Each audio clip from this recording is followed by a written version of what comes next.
You're listening to the Chapter a Day Bible Study.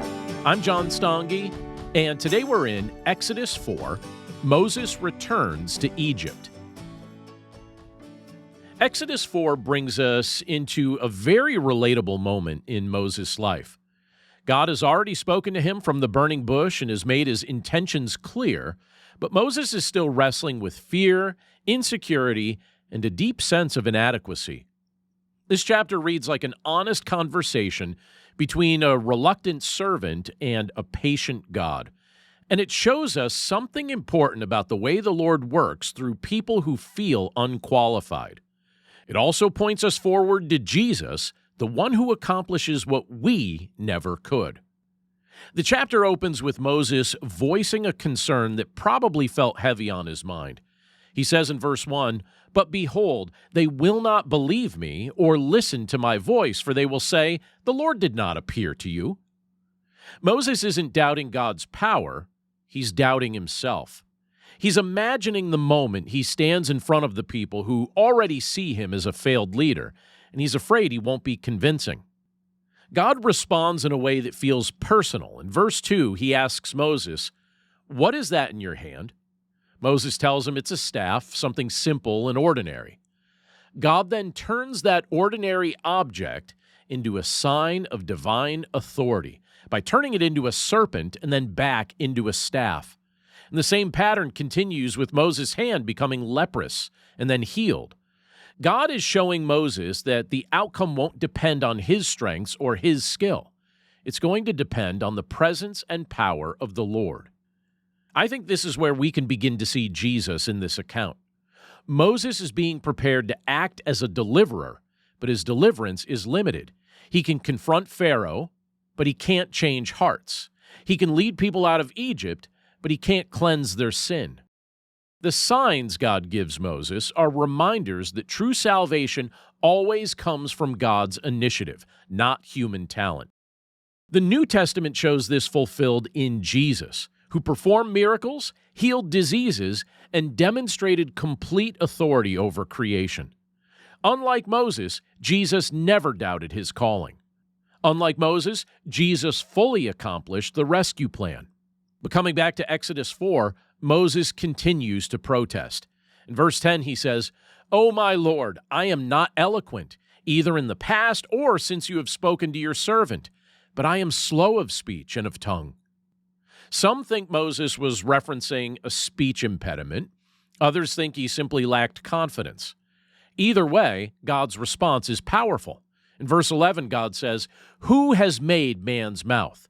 Who makes him mute or deaf or seeing or blind? Is it not I, the Lord?" And then he adds, "Now therefore go, and I will be with your mouth and teach you what you shall speak." We see that in verse 12. God isn't promising to make Moses a superstar communicator, but he's promising to be present. Well, that's the same reassurance Jesus gives his followers. When Jesus sends his disciples out, he tells them the Spirit will give them the words to say. We aren't meant to rely on polished ability. We're meant to rely on God's presence, on God's power.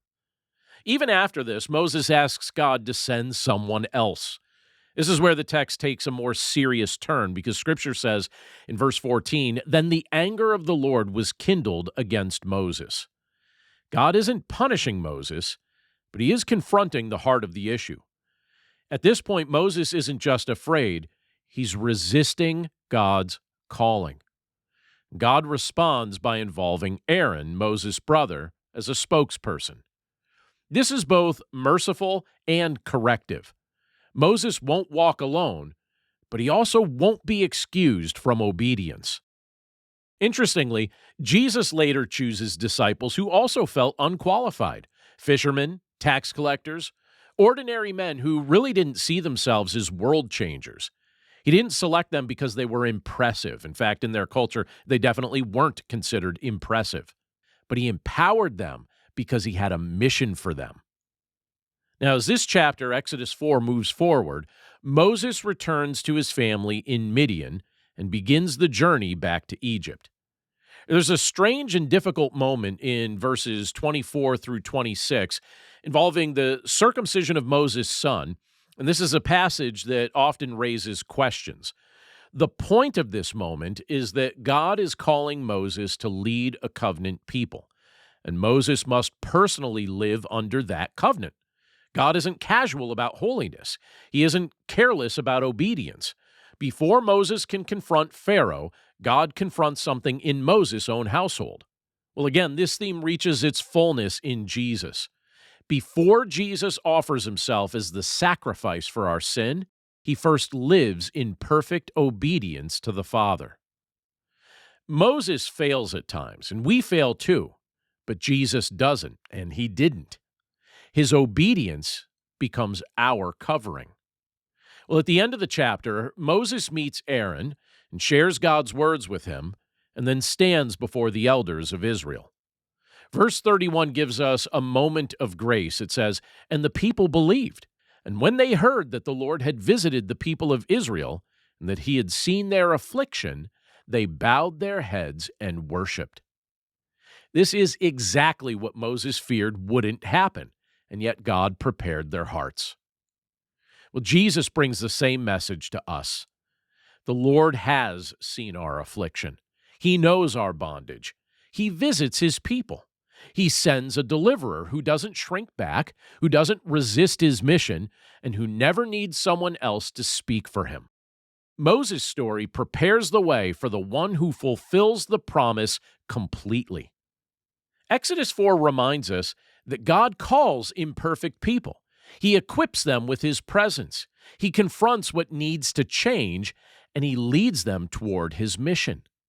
When we feel inadequate, Jesus shows us what true sufficiency looks like. When we feel fearful, he brings courage. When we feel stuck in our own limitations, he shows us a greater power at work. God still uses ordinary people with ordinary tools to accomplish his extraordinary plans. And he walks with us every step of the way. Thanks again for listening to today's episode of the Chapter a Day Bible Study. For more resources to help you in your walk with Christ and your understanding of the Bible, please visit my website at BibleStudyHeadquarters.com. And if you'd like to partner with me by becoming a supporter of this ministry, you'll see a few options to do so, again, at BibleStudyHeadquarters.com or in the description of this episode. As always, thank you for your prayers, thank you for your support, and thank you for your willingness to share this content with others. Have a great day, and I'll see you again right here tomorrow.